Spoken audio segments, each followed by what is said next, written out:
Welcome students, I am Shyamali Datta, assistant professor of जर्मनिका B.Ed college. जैसे कि मैंने पिछले क्लास में आपको उपयोगी कला और ललित कला के बारे में बताई थी, आज मैं आती हूँ आपको दृश्य कला और प्रदर्शन कला के बारे में जानकारी देने। सबसे पहले हेगल ने कला का विभाजन दो आधार पर किया है, एक दृश्य कला, एक श्रव्य कला। दृश्य कला यानी जो हम देख सकते हैं, श्रव्य कला यानी जो हम सुन सकते हैं।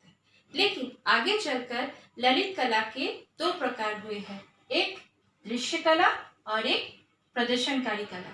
दृश्य कला यानी विजुअल आर्ट्स, प्रदर्शनकारी कला यानी परफॉर्मिंग आर्ट्स।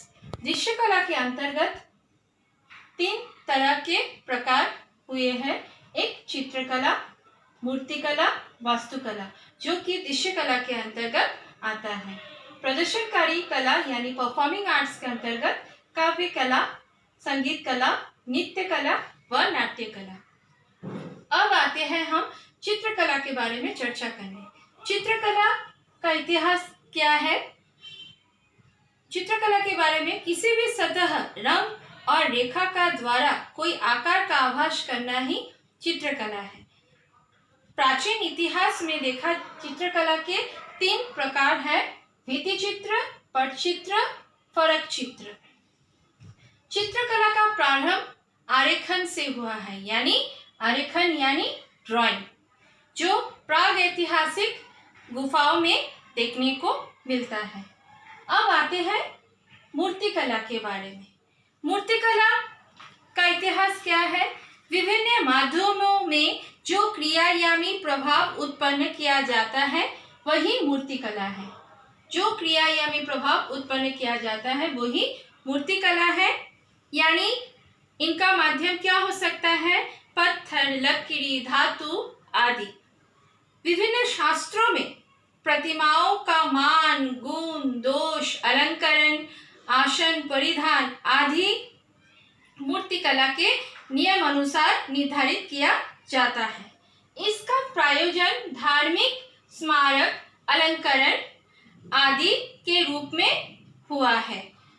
अब आते हैं वास्तुकला के परिभाषा में। वास्तुकला यानी हम इंग्लिश में इसको कहते हैं आर्किटेक्चर।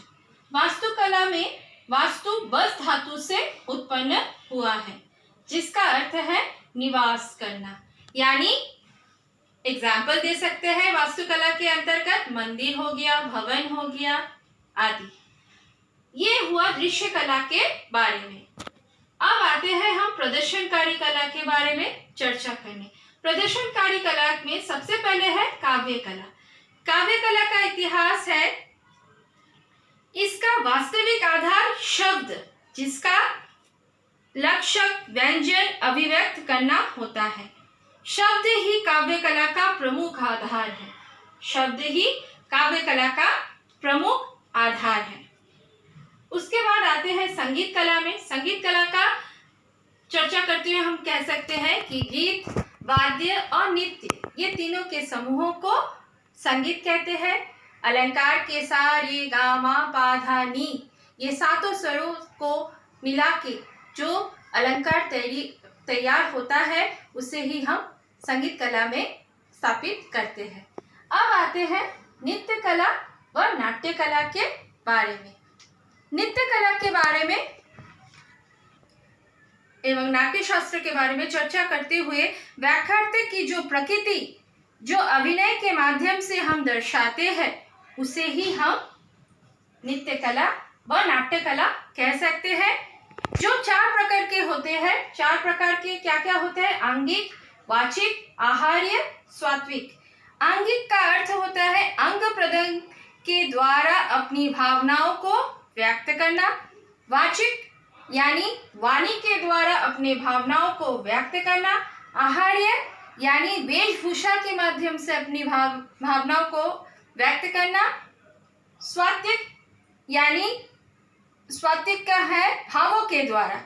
ये भरत मुनि नाट्य शास्त्र के प्रमुख ग्रंथ है। अतः हम कह सकते हैं कि ये दृश्य कला और प्रदर्शनकारी कला है। आज हम ये दोनों के बारे में चर्चा किए हैं। Thank you.